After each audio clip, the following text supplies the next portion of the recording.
Hello student.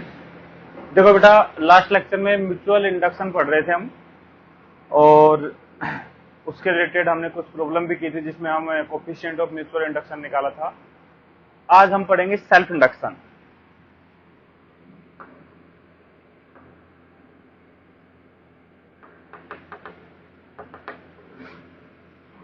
Self induction देखो, नाम से ही क्लियर है, वो म्यूचुअल था। मतलब दो अलग अलग कॉइल थी, उनमें एक दूसरे के करंट के चेंजेस के कारण दूसरे में इंड्यूस ईएमएफ होना, वो म्यूचुअल इंडक्शन का प्रोसेस हो गया। सेल्फ इंडक्शन में हमें एक ही कॉइल होगी, उसी कॉइल में करंट चेंज करेंगे और उसी ही कॉइल में हमें इंड्यूस ईएमएफ मिलेगा, तो ये सेल्फ इंडक्शन होगा। तो देखो इसमें क्या है, जैसे ये कोई एक कॉइल है, इस कॉइल से सपोज मैंने कहा ऐसे करंट पास कर रहा है इस टाइप, तो इसके कारण ऐसे मैग्नेटिक फील्ड पास कर रही होगी इससे,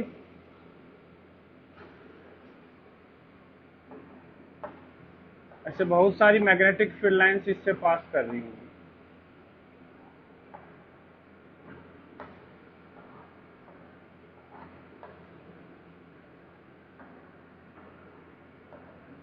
इस साइड में अब देखो, ये जो करंट इससे जो फ्लो कर रहा है, यदि मैं करंट को बढ़ा दूंगा, इंक्रीज करूंगा, टाइम के साथ यदि करंट को मैंने इंक्रीज किया, तो सिंपल सी बात है, जो नंबर ऑफ फील्ड लाइंस इससे पास कर रही है ये भी इंक्रीज होंगी। इसका मतलब इस कॉइल से जो फ्लक्स है वो इंक्रीज करेगा। यदि करंट इंक्रीज करेंगे तो इस कॉइल से पास करने वाला फ्लक्स भी क्या होगा, इंक्रीज होगा। और ये जो फाई है ये इस करंट के प्रोपोर्शनल आ गया। जितना ज्यादा करंट में चेंज होगा, मैग्नेटिक फ्लक्स उतना ही ज्यादा बढ़ेगा। तो फाई इज प्रोपोर्शनल टू आई। और ये जो प्रोपोर्शनलिटी कांस्टेंट है, इसको एल से रिप्रेजेंट करते हैं, तो फाई इज इक्वल टू हो गया एल आई। फ्लक्स भी इसी कॉइल का लेना है, करंट भी इसी कॉइल का लेना है, ठीक है। और ये जो प्रोपोर्शनलिटी कांस्टेंट को बोलते हैं कोफिशिएंट ऑफ सेल्फ इंडक्शन।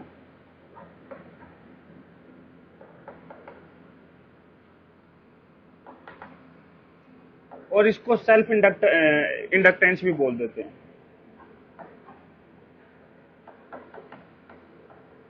इस कॉइल का सेल्फ इंडक्टेंस भी बोल देते हैं।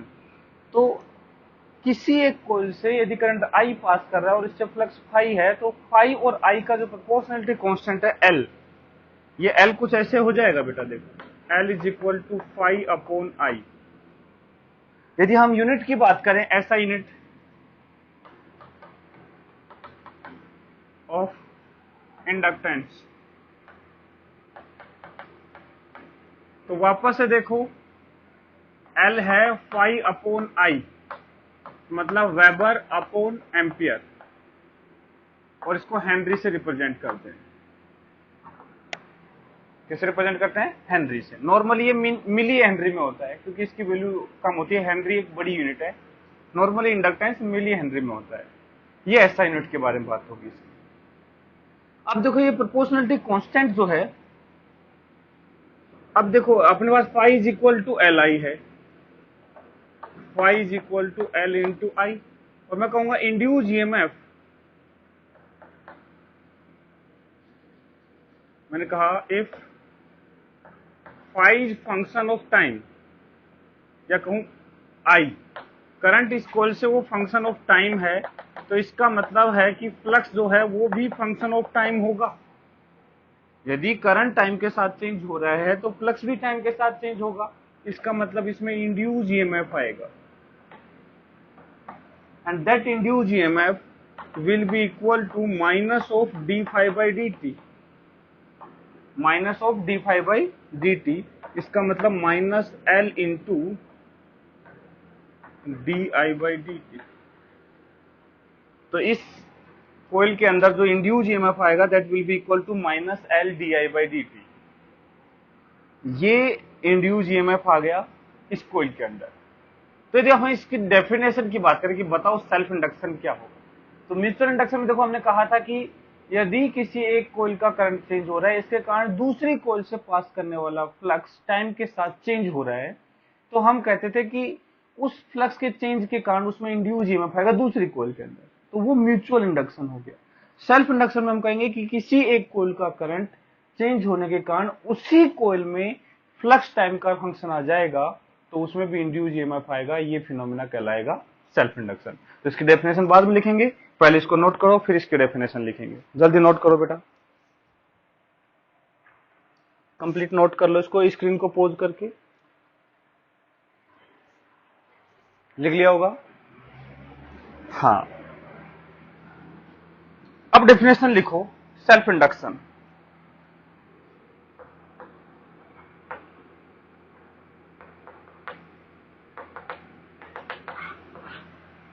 इसमें लिखेंगे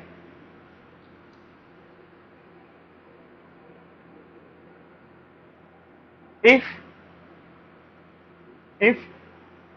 current in a coil changes with time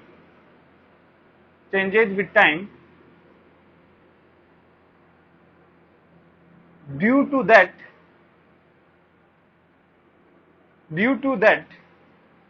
flux associated with the same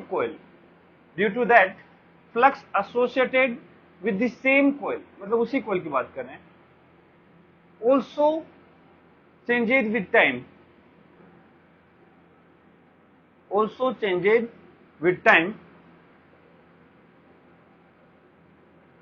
and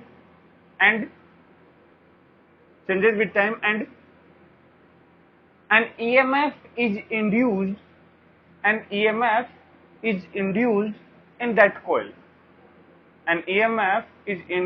in that coil. This phenomena is called self-induction. और ये पूरा एक्सप्लेन भी कर सकते हैं कि सेल्फ इंडक्शन क्या है, यहां से पता भी लग जाएगा। और जो इंड्यूस ईएमएफ है वो होगा -L/di/dt। L है सेल्फ इंडक्शन कोफिशिएंट। लिख लो इसको, डेफिनेशन लिख ली थी, चलो आगे चलते हैं।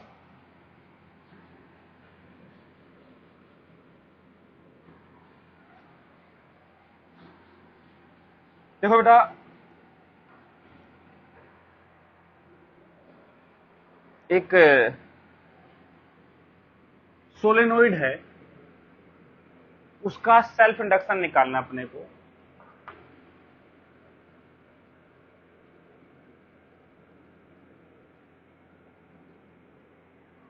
ऐसे ये सोलेनोइड है, इसका एरिया ऑफ क्रॉस सेक्शन जो है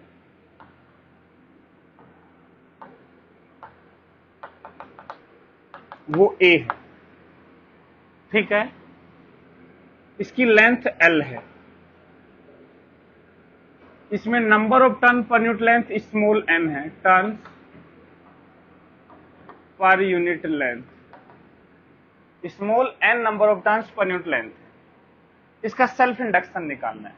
एक काम करता हूं, मैं इस लेंथ को बेटा स्मॉल l से रिप्रेजेंट कर देता हूं, क्योंकि कैपिटल L से मैं सेल्फ इंडक्शन कोफिशिएंट को रिप्रेजेंट करूंगा।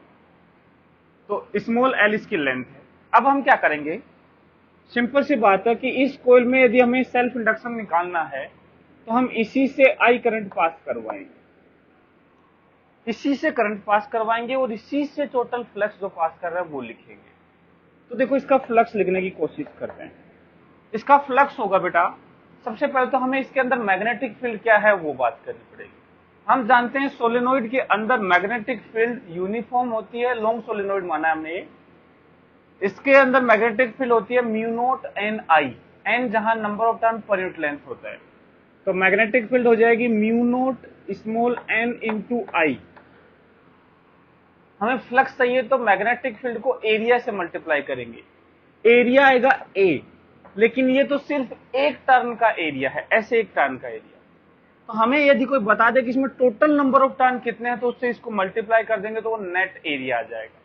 तो देखो, एक टर्न का एरिया, ऐसे बार बार ए एरिया ऐड होता जा रहा है। तो टोटल नंबर ऑफ टर्न तो निकालने के लिए बेटा देखो, small n number of turn पर यूनिट लेंथ है, यदि इसको मैं टोटल लेंथ से मल्टीप्लाई कर दूं तो वहां पे आ जाएगा मेरे पास टोटल नंबर ऑफ टर्न। तो A into n into L, ये इसका एरिया हो जाएगा। तो phi will be equal to mu naught n square A into L into I. Self induction coefficient will be equal to phi upon I. It means L will be equal to mu naught n square A into L. Mu naught n square A into L. ये self inductance आ गया. इसको हम ऐसा लिख सकते हैं. देखो small n जो है वो कैपिटल N अपॉन L के भी तो इक्वल होता है. स्मॉल n होता है टोटल नंबर ऑफ टर्न पर unit length, capital N total number of turn है. तो ये आ जाएगा म्यू नॉट, इसको रखूंगा capital N square upon L square, एक L कैंसिल होगा, capital N square A upon L, ये आ जाएगा. Where capital N is total number of turn.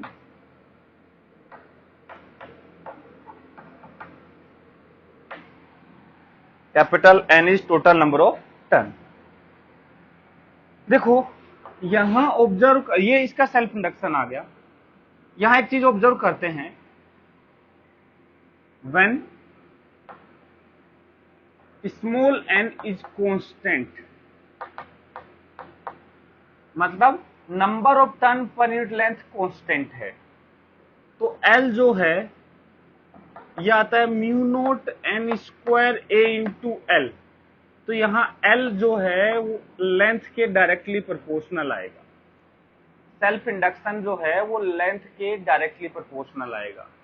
दूसरा case, when capital N is equal to constant, मतलब total number of turn यदि constant है तो L को ऐसा लिखो, म्यू नोट एन स्क्वायर ए अपॉन एल.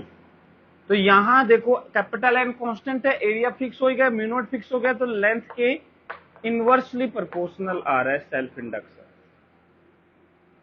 अब देखो बेटा, यहां मैं ये बताना चाह रहा हूं, जैसे मान लो मेरे पास एक सोलेनोइड है.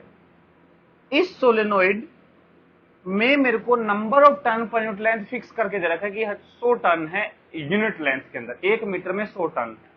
तो सिंपल सी बात है, जितनी ज्यादा इसकी लेंथ लेंगे इसका इंडक्शन उतना ही बढ़िया होगा. यदि 50 सेंटीमीटर का लेंगे तो छोटा इंडक्टर होगा, 100 सेंटीमीटर का लेंगे तो बड़ा इंडक्टर होगा, क्योंकि number of turn unit length पे तो फिक्स हो गए. तो जितनी बड़ी लेंथ का इंडक्टर लेंगे उतना ही ज्यादा इंडक्टेंस निकल के आएगा. लेकिन जब हमें दे दिया कि total number of turn fix है, मतलब हमें बता दिया जाए कि तुम्हारे पास सिर्फ 1000 टर्न है, चाहे तो उसको 1 मीटर पे लगा लो, चाहे उसको 2 मीटर पे लगाओ, चाहे 5 मीटर पे लगाओ, चाहे 10 मीटर पे लगाओ, लेकिन टोटल टर्न तुम्हारे पास 1000 है. तो उस केस में लेंथ जितनी कम रखेंगे इंडक्टेंस उतना ही अच्छा मिलेगा. मतलब लेंथ कम रखने से वो जो टर्न है वो पास पास आएंगे, जिससे उसका इंडक्टेंस बहुत अच्छा बन जाएगा. ठीक है, तो ये इंडक्टेंस के बारे में कुछ बातें हो गई. ये एक कोयल का इंडक्टेंस हो गया, जो फॉर्मूला हम याद भी रख सकते हैं, और वैसे निकालना भी कोई बड़ी बात नहीं है, mu naught n square A into L.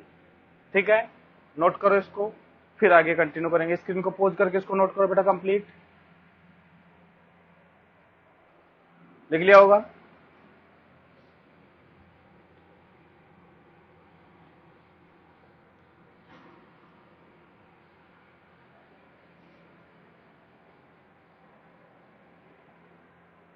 अब देखो एक केस लेते हैं जिसमें हम सेल्फ और म्यूचुअल को कंपेयर करके देखते हैं. जैसे एक कोयल मेरे पास ये है,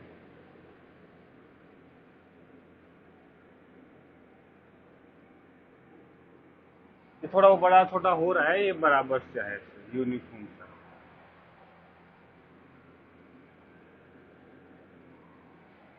दूसरी कोयल मेरे पास ये भी है.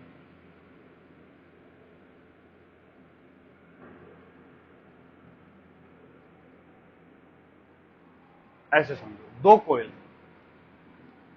व्हाइट में कोयल 1 है और येलो में कोयल 2 है.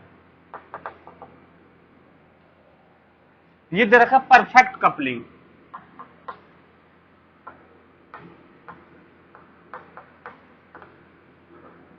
अब इसका मतलब समझो परफेक्ट कपलिंग का मतलब क्या होता है। परफेक्ट कपलिंग का मतलब यहां ये है कि जितनी भी मैग्नेटिक फील्ड लाइंस कोइल 1 से पास कर रही हैं वो कोइल 2 से भी पास कर रही है। उल्टा भी कह सकता हूं, जितनी भी फील्ड लाइंस कोइल 2 से पास कर रही हैं वो कोइल 1 से भी पास कर रही है। मतलब एक कोइल का फ्लक्स पूरा का पूरा, एक कोइल का जो फील्ड है वो पूरी की पूरी दूसरी कोइल से पास कर रही है, एक भी फील्ड लाइंस वेस्टेज नहीं जा रही। यदि इसने 100 फील्ड लाइंस जनरेट की हैं तो सारी की सारी दूसरी कोइल से पास कर रही है। यदि इसकी कोई और ज्योमेट्री होती, यदि इस कोइल को थोड़ा आगे पीछे ऊपर नीचे ऐसे रख देते तो हो सकता है कुछ मैग्नेटिक फील्ड लाइंस बाहर चली जाएं, दूसरी कोइल से पास सीधी ना करें, तो उसका वो उसके फ्लक्स में कंट्रीब्यूट नहीं करेगा। लेकिन यहां परफेक्ट कपलिंग का मतलब यही है, all the field lines of coil 1 pass through coil 2। ठीक है, यदि करंट हम कोइल 1 में फ्लो करा रहे हैं तो वो पूरा पूरा जो फील्ड लाइन है वो 2 में पास करेगी। यदि करंट हमने 2 में फ्लो करवाया है तो वो सारी की सारी 1 से पास करेगी। अब देखो हम इसका सेल्फ इंडक्टेंस लिखते हैं। सेल्फ इंडक्टेंस देखो L1 कोइल 1 का सेल्फ इंडक्टेंस है। ये मैं लिख भी देता हूं यहां पे, self inductance of coil 1 L1 ये आएगा म्यू नोट। अब देखो कोइल 1 के बारे में हमें डाटा दे रखा है N1 number of turns per unit length, N1 turns per unit length. इसका दे रखा है यह कोइल 2 का N2 turns per unit length. Coil 1 में N1 नंबर ऑफ टर्न पर यूनिट लेंथ है, कोइल 2 में N2 है, और इसकी जो लेंथ है बेटा वो L है। थोड़ा स्पेस अपने पास कम हो गई, लेंथ जो है वो क्या है L।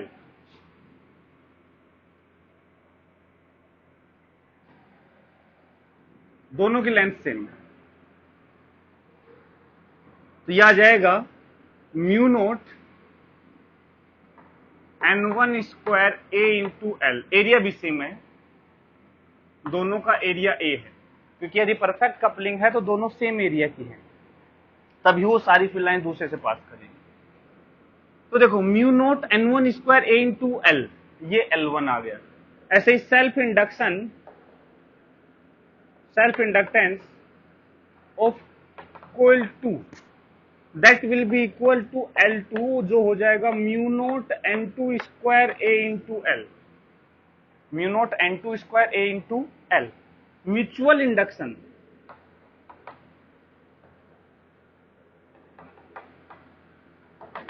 म्यूचुअल इंडक्टेंस याद करो क्या फॉर्मूला आया था, या फिर मैं निकाल देता हूं दोबारा। चलो किसी भी एक में करंट, देखो मैंने बताया था कि 1 का 2 पे निकालो, 2 का 1 पे निकालो, म्यूचुअल इंडक्टेंस सेम आने वाला है।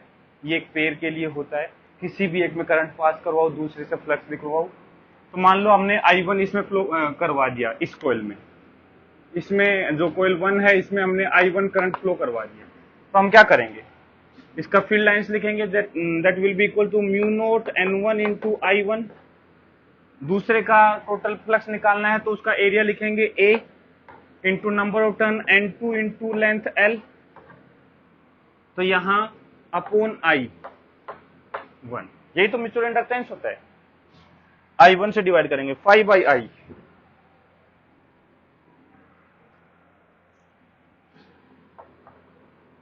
तो ये आ गया अपने पास mu naught N1 N2 A into L, mu naught N1 N2 A into L, ये आ गया म्यूचुअल इंडक्टेंस। पहले भी निकालना सिखा चुका हूं मैं ये। तो यहां ऑब्जर्व करने की बात ये है कि ध्यान से देखो बेटा, L1 इंटू L2 यदि मल्टीप्लाई करें, L1 इंटू L2 जो है ये आएगा mu naught square N1 square N2 square A square L square. तो ध्यान से देखो, m जो है वो root over L1 L2 mu naught N1 N2 AL mu naught square N1 square N2 square A square L square root करेंगे तो ये वापस से वही बन जाएगा म्यूचुअल इंडक्टेंस।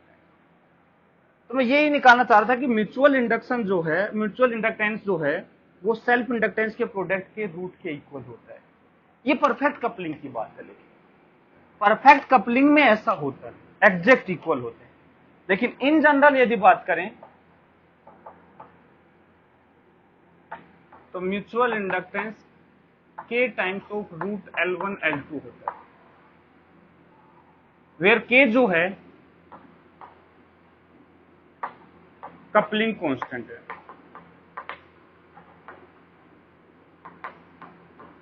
k क्या है? Coupling constant. और ये कपलिंग कांस्टेंट जो है 0 से 1 के बीच में होता है। कपलिंग कांस्टेंट 0 से 1 के बीच में होता है। 1 कब होगा? परफेक्ट कपलिंग वाले केस में। 0 जब एक भी फील्ड लाइंस दूसरे से पास ना करे तो उस केस में 0, अदरवाइज 0 से 1 के बीच में होगा।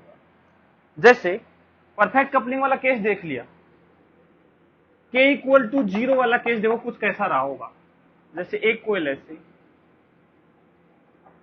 और दूसरी कोयल ऐसे, दोनों देखो ऐसे रख दी, इसकी फील्ड लाइंस तो ऐसे जाएंगी, इसकी फील्ड लाइंस ऐसे जाएंगी, एक दूसरे से पास ही नहीं करेंगी। इसका मतलब यहां जो कपलिंग कांस्टेंट है कुछ 0 हो जाएगा, वो देगा। यदि कपलिंग कांस्टेंट की रिक्वायरमेंट होगी तो वो देगा, ऐसे कुछ भी नहीं बताएगा, वो पूरा देगा, मेंशन करेगा कि कपलिंग कांस्टेंट 0 है या इतना है या फिर 1 है, जो भी है पूरा बताएगा। 0 और 1 के बीच में देखो कैसे होगा कि जो है 0 और 1 के बीच में कुछ ऐसा मान लो, जैसे ये है, दूसरी कोयल ये है, थोड़ा सा इससे पास कर रही है, बाकी अलग अलग भी हैं, तो इस केस में कुछ फ्लक्स पास करेगा और कुछ फ्लक्स पास नहीं करेगा। तो ये k 0 से 1 के बीच में जाए। k 0 मतलब बिल्कुल भी फ्लक्स पास ना करे, k 1 मतलब सारा का सारा फील्ड लाइंस उससे पास कर जाए दूसरे से। तो म्यूचुअल इंडक्शन आ जाएगा k रूट L1 L2 के इक्वल। k यहाँ कपलिंग कांस्टेंट है, हमेशा होता है L1 L2 के रूट के प्रोपोर्शनलिटी में म्यूचुअल इंडक्शन आता है। यदि सेल्फ इंडक्टेंस बढ़ेगा तो म्यूचुअल इंडक्टेंस भी बढ़ेगा। ठीक है, नोट कर लो इसको। ये सेल्फ इंडक्टेंस के बारे में बातें होगी, इसको कंप्लीट नोट करो स्क्रीन को पॉज करके बेटा। इस डायग्राम को अच्छे से नोट करना है।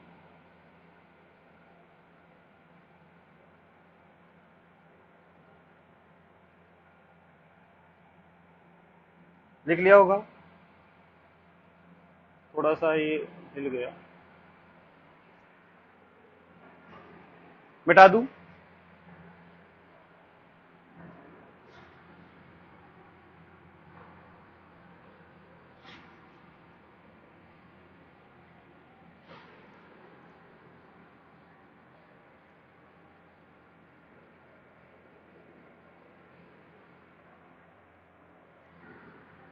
हाँ बेटा, तो अब यहां पे हमारे पास एक नई चीज आ गई, इंडक्टर। सेल्फ इंडक्टर भी हो सकता है, म्यूचुअल इंडक्टर भी हो सकता है, इंडक्टर। अब देखो इंडक्टर के बारे में पढ़ते हैं। जैसे हमने करंट जो सर्किट जो होता है उसके एलिमेंट 3 एलिमेंट होते हैं वैसे बेसिकली मानते हैं हम। एक रेजिस्टेंस जो हम पढ़ चुके हैं, इसके बाद एक कैपेसिटेंस, ऐसे ही एक होता है इंडक्टर। तो ये इंडक्टर हम पढ़ रहे हैं, रजिस्टर, कैपेसिटर और इंडक्टर। तो हम पढ़ रहे हैं अब इंडक्टर।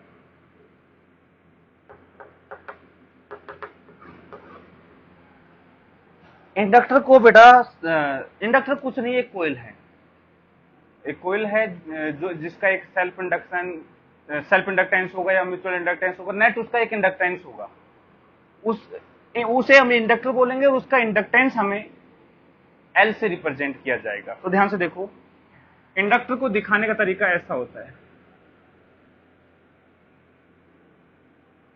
ये एक इंडक्टर है, इस इंडक्टर से मान लो हमने यहां से I करंट पास किया, ये करंट टाइम के साथ चेंज हो रहा है, rate of change of current di/dt है। तो बेटा इसके अक्रॉस एक पोटेंशियल डिफरेंस जनरेट हो जाता है। क्यों? क्योंकि यदि करंट टाइम के साथ चेंज होगा तो उसका अपोज करने के लिए इसमें इंड्यूस ईएमएफ आएगा, और दैट इंड्यूस ईएमएफ कुछ इसके पोटेंशियल डिफरेंस की तरह जनरेट हो जाएगा।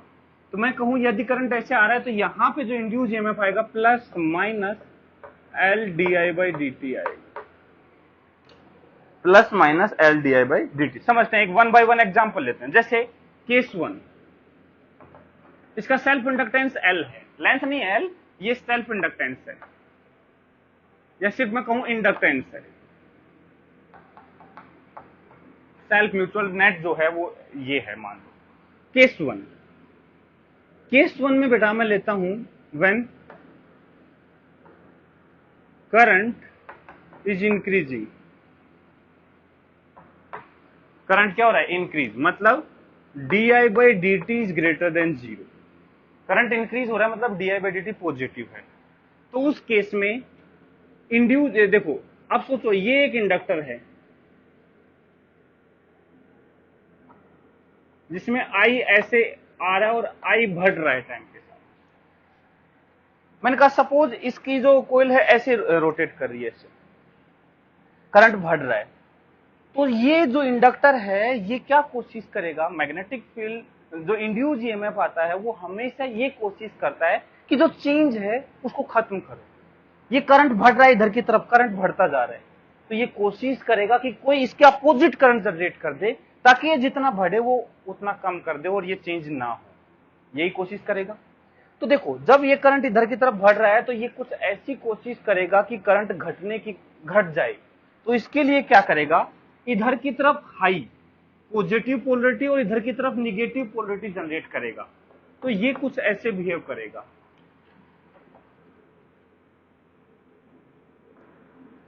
ये ए है, ये बी है, तो ये ऐसे बन जाएगा, एक बैटरी बन जाएगी। इसमें इंड्यूस ईएमएफ है बेटा ये, और ये इंड्यूस ईएमएफ है magnitude of L D I by D T के इक्वल आएगा।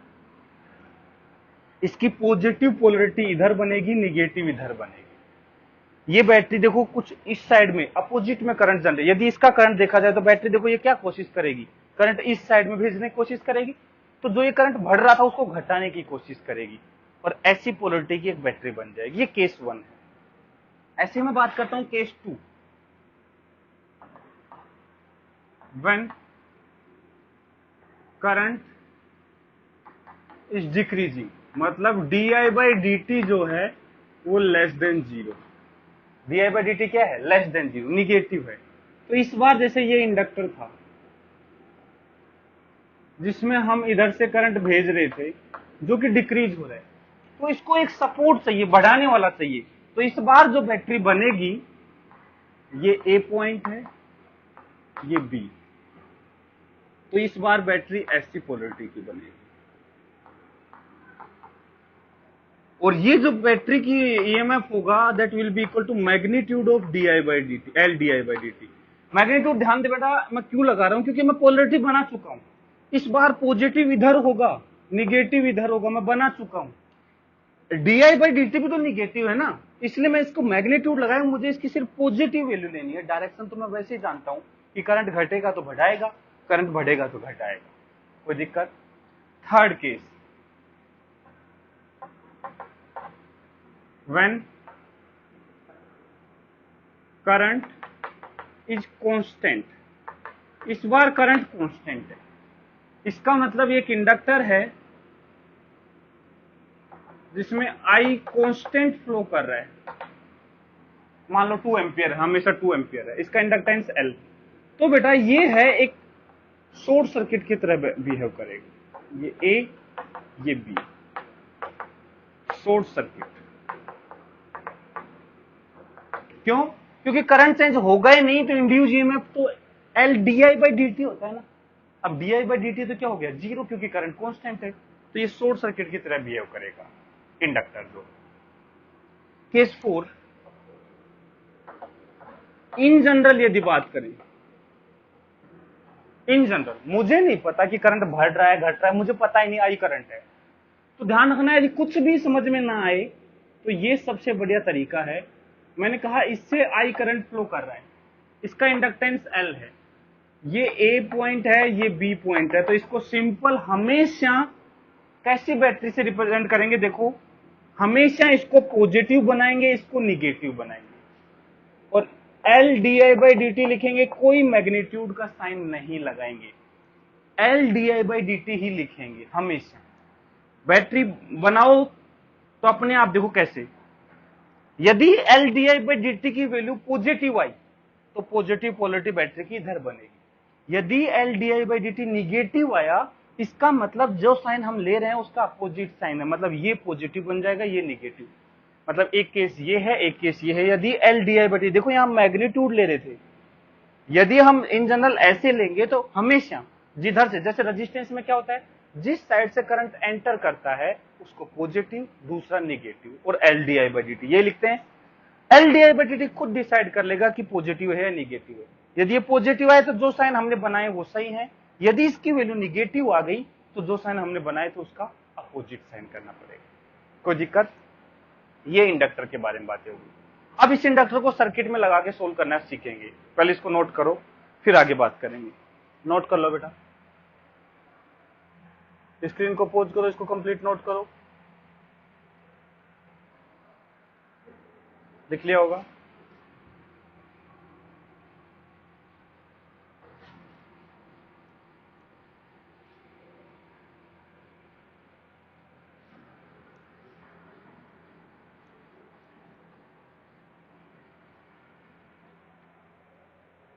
जैसे एक बिल्कुल सिंपल सा एग्जांपल लेते हैं,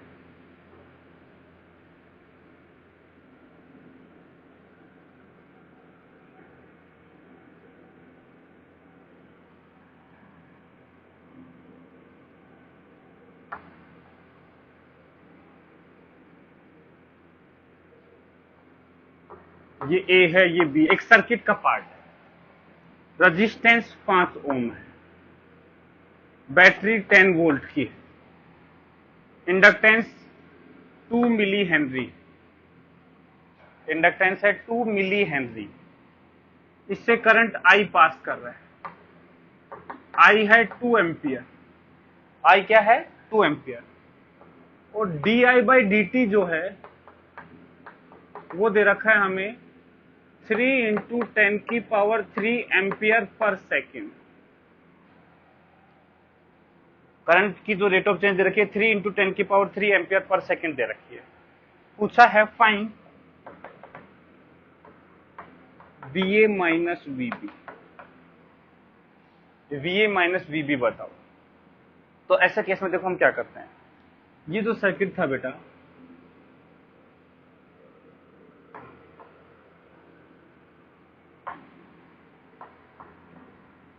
ऐसा है, देखो इधर से करंट आ रहा है I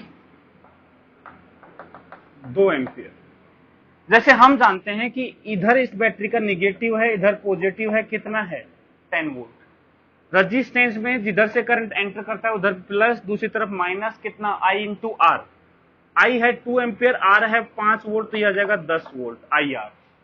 ऐसे ही बेटा इसमें बनाएंगे, इसमें इधर प्लस इधर माइनस, ये आएगा induce EMF = L di/dt, that will be equal to, L दे रखा हमें 2 × 10⁻³ और di/dt दे रखा है 3 × 10⁻³, तो -3 और +3 ये तो कैंसिल हो जाएंगे और ये बच जाएगा 6 वोल्ट। अब देखो कैसे शुरू करते हैं, हम VA से शुरू करते हैं, VA से इधर आएंगे तो ये साइन लेंगे, कितना -6 वोल्ट, फिर इससे आगे जाएंगे तो +10 वोल्ट, फिर इससे आगे जाएंगे तो -10 वोल्ट इज इक्वल टू क्या आएगा VB। ये मैंने करंट इलेक्ट्रिसिटी में सिखाया था बेटा, हमेशा आगे वाला साइन लेते हुए आगे बढ़ते हैं। तो यहां से VA माइनस VB जो है कितना आ जाएगा, 10 + 10 - 10, ये तो कैंसिल हो गया, 6 वोल्ट। ये आंसर है। बताओ कोई दिक्कत? ऐसे सर्किट सोल्व कर सकते हैं? नहीं, कुछ नहीं है, जैसा हमने कैपेसिटर या रेजिस्टेंस वाले सर्किट सोल्व किए थे सेम वैसा ही, बस एक यहाँ पे एक पोटेंशियल डिफरेंस आ जाएगा और उसको L di/dt से निकाल लेंगे। यदि करंट बढ़ रहा है तो ये अपने आप प्लस माइनस ऐसे रह जाएंगे, यदि करंट घट रहा होता, निगेटिव होता, तो ये अपने आप ही निगेटिव पोलरिटी के हो जाते। ठीक है, नोट करो। इसके आगे फिर हम एक क्वेश्चन और करेंगे, इसको नोट कर लो, पहले लिख लिया होगा बेटा।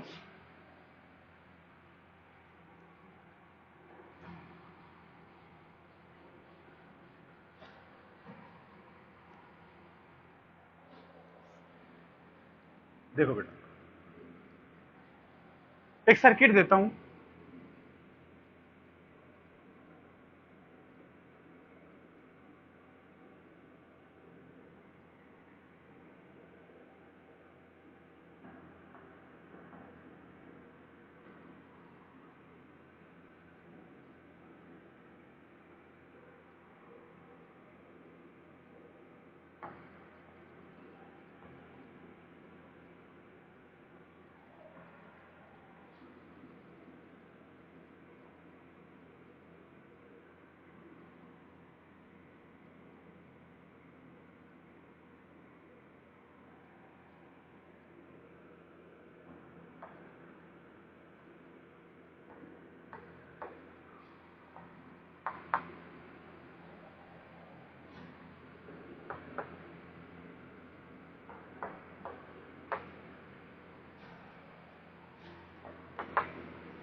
ये है, इधर से हमें I1 दे रखा है जो कि है 3 एम्पियर, इधर से हमें I2 दे रखा है, सपोज यहां दे रखा है I2,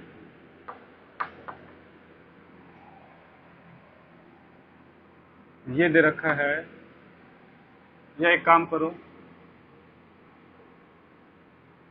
I2 इधर से दे रखा है, ये दे रखा है 2 ampere. Given that I1 di1/dt दे रखा है 1 × 10⁻³ एम्पियर पर सेकेंड, di2/dt दे रखा है -1 × 10⁻³ एम्पियर पर सेकेंड। फाइंड, दो क्वेश्चन पूछे हैं, पहला VA माइनस VB, दूसरा VA माइनस VC, ये क्वेश्चन, ठीक है। तो स्क्रीन को पॉज करके इसको एक बार ट्राई करो पूरा सोल्व करने की। ऐसा क्वेश्चन हमने पहले भी करंट इलेक्ट्रिसिटी में किया है, इसको सोल्व करने की कोशिश करो। चलो करो, चलो हम करते हैं बेटा। ध्यान से देखो, उधर से I1 आ रहा है, इधर से I2 जा रहा है, तो इधर की तरफ जो करंट जाएगा ये वाला जो करंट होगा I3, तो ध्यान से देखो I3 will be equal to I1 plus I2, मतलब कितना ampere, I3 will be equal to 2 ampere इधर से जाएगा, 3 एम्पियर उधर से आएगा, 5 एम्पियर। इस वाली इक्वेशन को डिफरेंशिएट करता हूं, di3/dt that will be equal to di1/dt plus di2/dt। ध्यान से देखो, ये प्लस का 1 × 10⁻³ है, माइनस का 1 × 10⁻³, तो di3/dt क्या आ जाएगा, 0। कोई दिक्कत? अब देखो, हम इसमें बना लेंगे पोटेंशियल डिफरेंस। देखो करंट इधर आ रहा है तो plus minus I × R, 5 × 3 15 volt,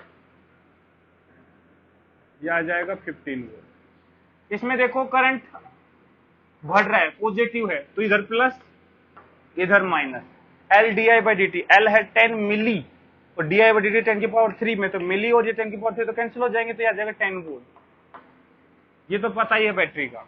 इधर से करंट इधर जा रहा है, तो वैसे इसमें प्लस इधर माइनस होना चाहिए, लेकिन ध्यान से देखो I2 घट रहा है, निगेटिव है, तो ये प्लस तो माइनस बन जाएगा और ये माइनस क्या बन जाएगा, प्लस। तो ये माइनस प्लस कितना आएगा, L हो गया 2 मिली और वो हो गया किलो में 10⁻³ में, तो ये बन जाएगा 2 वोल्ट। बैटरी का पोटेंशियल हमें पता ही है, करंट इधर जा रहा है तो इसमें आएगा plus minus I × R, 3 into 2 6 volt. I3 जो है इधर नीचे की तरफ जा रहा है कितना, 5 एम्पियर, तो इसमें आएगा प्लस, इसमें आएगा माइनस, कितना 5 इंटू 5 25 वोल्ट, और इसमें प्लस माइनस 0, क्यों, क्योंकि di/dt ही क्या है, 0। इसका I3 का जो रेट ऑफ चेंज है वो 0, मतलब करंट चेंज ही नहीं हो रहा, तो उस केस में हम कहेंगे कि ये कांस्टेंट है, तो इसमें कोई इंड्यूस ईएमएफ जनरेट नहीं होगा। ये बना लिया तो अब तो सोल्व हो गया। कैसे, जैसे देखो पहला करते हैं, ए से बी की तरफ बढ़ते हैं, V A minus V B ऐसे निकालेंगे, तो वी ए इसके आगे जाएंगे -15 -10 +5 बैटरी का, +6 +10 -2 इज इक्वल टू वीबी। तो VA माइनस VB is equal to 15 25, 25 minus के हैं, प्लस के 5, 20 माइनस के 20 और ये प्लस के 16, तो ये बचेंगे माइनस के 4 और माइनस के 2 -6, तो ये 6 वोल्ट आ जाएगा। देख लेना बेटा कैलकुलेशन, ऐसे सेकंड का था। सेकंड में देखो यहां से इधर बढ़ते अब, तो VA -15 -10 +5 -25 0 is equal to VC। तो VA माइनस VC, 15 5 गए तो 10 बचेंगे, 10 10 20 25 45, ये VA माइनस VC आ गया। तो बेटा देखो सिर्फ मैं यहाँ पे इंडक्टर वाला सर्किट कैसे सोल्व करते हैं उसकी बात कर रहे थे, कोई दिक्कत इसमें, नोट कर लो। आज हम यहीं तक पढ़ेंगे, नेक्स्ट क्लास में इंडक्टर के बारे में और चीजें भी पढ़ेंगे। ठीक है, ओके बेटा, थैंक यू।